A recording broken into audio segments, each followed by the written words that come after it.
다이어트는 내일? 다이어트는 내일부터? 다이어트는 내일부터야? 딸과 함께할 오늘 저녁 메뉴는 양념치킨과 햄버거.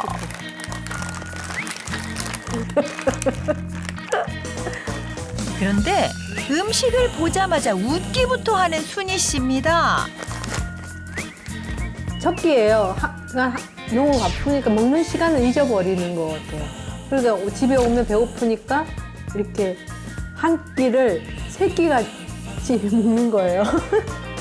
온종일 먹지 못한 것에 대한 보상 심리 때문인지 살찔 걸 알면서도 전투적으로 식사를 하는 모습인데요. 순희 씨에게 살이란 어떤 의미일까요? 나비처럼 날아서 벌처럼 쏜다. 이곳은 인천의 한 공원인데요. 글로브를 낀 채 운동을 하는 한 여성이 눈에 띕니다. 예사롭지 않은 동작의 주인공.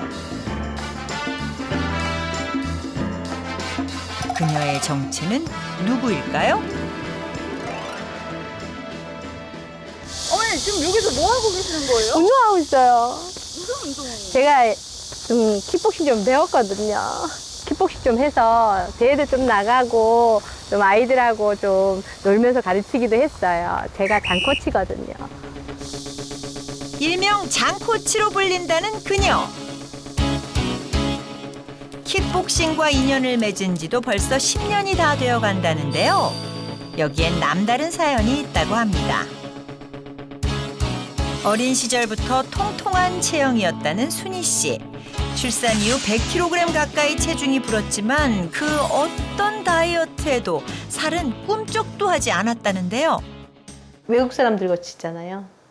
배 막 많이 나오고 딱 저예요. 그냥 키는 작은데 계속 97, 100을 안 넘어가려고 막 노력하다가 아이가 이제 초등학교 가는데 살이 빼야 되잖아요.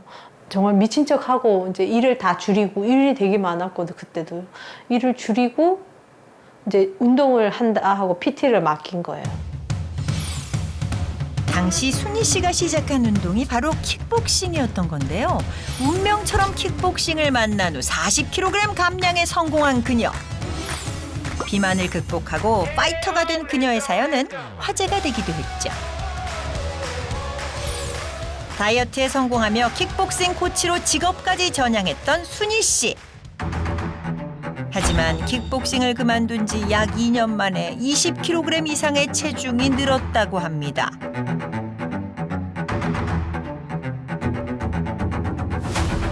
이러다 다시 초고도 비만이 되는 건 아닌지 순희 씨 요즘 고민이 많다는데요. 2주 다이어트 하면은 제가 뭐 8kg, 10kg도 뺐어요. 뭐 그전에는 정말 잘 빠졌거든요. 근데 지금은 더 안 빠져요. 이렇게 안 빠질 수가 있을까 할 정도로. 나이도 갱년 50이니까 근육이 너무 많이 빠져 나갔어요. 그러니까 더 커 보여요. 제가 실제로 봐도 커 보여요. 한편 비만과 함께 시작된 건강 이상 신호. 바로 변비와 설사가 반복되는 과민성 대장 증후군입니다.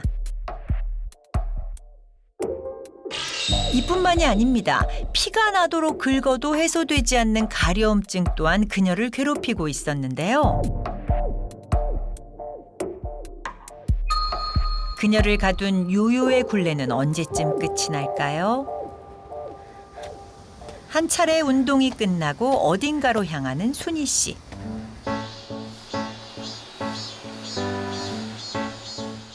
이곳은 순희 씨가 운영하는 식혜집인데요. 50살이 되면서 킥복싱을 접고 식혜집을 시작하게 됐다고 합니다. 이제 이거 발효한 거를 이제 따로 담아서 이제 끓이는 거예요. 아침 7시면 어김없이 시작되는 순희 씨의 일상. 불 앞에 서서 한시도 눈을 뗄 수 없는 식혜 바라기입니다. 모든 음식이 정성이 안 들어가면 안 되는데 얘는 그 시간 동안 계속 얘한테 올인을 해야 돼요. 얘한테만 집중을 하니까 사실 기가 많이 빠져요. 그러니까 육체적으로 또 힘들지만 좀 기가 빠져요. 순희 씨가 일하는 모습을 지켜봤는데요.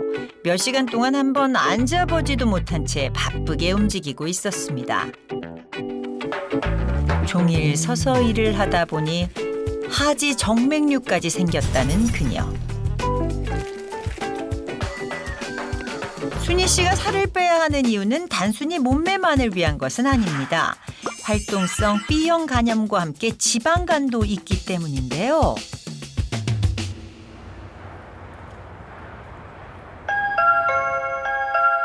민, 밥 먹자, 밥 먹자. 다이어트는 내일? 다이어트는 내일부터? 다이어트는 내일부터야? 딸과 함께할 오늘 저녁 메뉴는 양념치킨과 햄버거.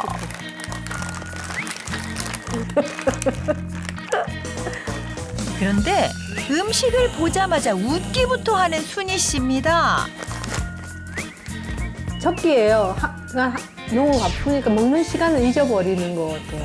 그러니까 집에 오면 배고프니까 이렇게 한 끼를 세 끼같이 먹는 거예요. 온종일 먹지 못한 것에 대한 보상 심리 때문인지 살찔 걸 알면서도 전투적으로 식사를 하는 모습인데요. 순희 씨에게 살이란 어떤 의미일까요? 살이란 나의 인생의 걸림돌인 것 같아요. 자꾸 걸려요.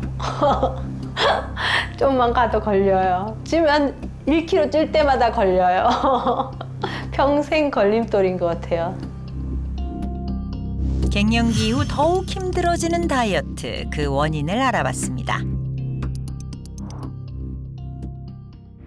중년 여성들의 뱃살을 찌우는 주요 원인은 탄수화물 위주의 식사와 함께 폐경이 큰 원인으로 꼽힙니다. 폐경이 되면 근육의 양이 감소하게 되는데 근육이 줄면 기초대사량이 저하로 살이 쉽게 찌게 됩니다. 실제 폐경기에 들어선 여성은 1년에 평균 0.8kg 정도 체중이 늘어나는 것으로 알려져 있고 폐경 이행기가 보통 2에서 8년 정도 지속된다고 보면 이 기간 동안에 3에서 6kg 정도 찌는 셈이 되겠습니다. 특히 중년 여성의 경우 복부 비만이 되기 쉬운데요. 내장 지방이 쌓이게 되면 염증 물질이 혈관을 타고 퍼져나가면서 몸 곳곳에 질병 폭탄을 심게 되는 셈입니다. 그런데 이렇듯 위험한 비만의 시작에는 장내 미생물이 있다는 사실 알고 계셨나요? 장내 미생물은 인체 내에서 다양한 대사 과정에 관여하고 질병 발병에 영향을 미칠 수 있습니다. 몇몇 연구 결과에 따르면 비만한 사람들의 장내 미생물 구성은 건강한 사람과는 다르게 유해군의 비율이 높다는 것이 밝혀졌습니다. 따라서 장내 환경을 근본적으로 개선해 주어야 체중 감량 이후에도 요요 현상으로 체중이 다시 증가하는 것을 막을 수가 있습니다. 실제로 실험쥐를 살찌운 뒤 장내 미생물을 모두 없앴더니 요요 현상이 없어진 것은 물론 유해균을 다시 이식한 결과 체중이 늘었다고 합니다. 한편 나이 들수록 다이어트에 성공하기 어려운 이유는 체지방은 늘고 근육은 감소하기 때문이라는데요. 근육은 우리 몸에서 어떤 역할을 하는 것일까요? 우리 몸의 근육은 우리 몸의 골격을 이루는 뼈에 부착해서 운동을 가능하게 해주는 기관입니다. 크게 뼈를 감싸는 골격근과 내장을 감싸는 내장근, 그리고 심장을 감싸는 심장근 등으로 구분할 수 있고요. 우리가 팔다리를 움직이고 손가락을 움직이는 동작은 물론 음식을 먹고 소화시킨다든지 하다못해 눈을 깜빡이는데도 근육이 필요하고요. 심장이 움직일 때도 심장근이 있어야 하기 때문에 결국 근육이라는 것은 생명을 유지하는 데 매우 기본적이면서도 중요한 역할을 한다고 볼 수 있습니다. 문제는 나이가 들수록 근육량이 감소한다는 것인데 70대 이상이 되면 20대 절반 수준으로 줄어든다고 합니다. 이렇게 근육이 줄어든 빈자리에 지방이 들어차는 것을 근지방화라고 하는데요. 근지방화는 요요 현상을 더욱 가속시키는 주범입니다. 무리한 다이어트로 근육이 빠지면 문제는 더욱 커질 수밖에 없다는 거죠. 굶는 다이어트는 위장 질환을 일으킨다든지 급격히 노화를 앞당긴다든지 여러 가지 문제점을 일으키게 되는데요. 가장 큰 문제점은 다이어트의 원래 목적이었던 체중 감량이라는 목표에 도달하기 힘들다는 점입니다.